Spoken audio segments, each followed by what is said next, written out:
তুমি আমাকে কত ভালোবাসো? অনেকখানি। অনেকখানি? যদি ওজনে বলো তাহলে 5 কেজি।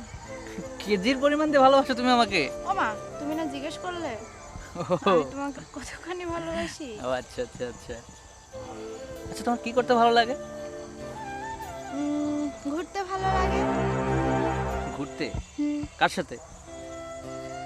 বয়ফ্রেন্ড আবার কি? বয়ফ্রেন্ড কে? তুমি হাজলামি করো কেন তো? আচ্ছা তোমার সাথে ফাজলামি করবো না কার সাথে করবো বলো? রানী, কি? দেখো ওই ছেলেগুলো কিভাবে তাকাচ্ছে। কই? না তো। না তুমি দেখো, বাজে নজরে তাকাচ্ছে। আরে না, তোমার কথা ভুল হচ্ছে। তুমি ভালো করে দেখো না, চোখ কি বাসায় ফেলে রেখে আসছো? ও আচ্ছা, ওই ছেলেগুলোর কি দোষ নাকি তোমার দোষ? আমার দোষ হবে কেন? কেন? তুমি যেভাবে ড্রেস পরে আসছো তোমার দিকে তো তাকাবেই। তুমি যদি বোরকা পরে আসতা, হিজাব পরে আসতা, তাহলে কিভাবে তাকাতো? ও মামা মামা, তুমি না মাঝে মাঝে বলতে বোরকা পরে আসলে কেমন মহিলা মহিলা লাগে।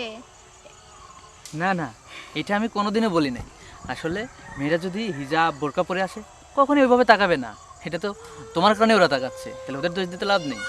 দোষ তোমারও আছে। তুমি বলো নাই, মিথ্যা কথা বলো না এখন। তুমি বলছো বোরকা পরে আসলে মহিলা মহিলা লাগে, একটু টিপটপ হয়ে আসবা, 3 পিস পরে আসবা, সাজুগুজু করে আসবা। এখন আসছে আমার দোষ? এটা শুধু বলছি আমার জন্যে, যখন তুমি আর আমি একসাথে থাকবো সেই কারণে বলছি। আমি তো বলি নাই যে বাইরে আসার ক্ষেত্রে এরকমভাবে আসতে। আচ্ছা ঠিক আছে, আমার ভুল হয়েছে। আমি পরবর্তীতে বোরকা পরে আসবো। ওকে, খুশি? গুড।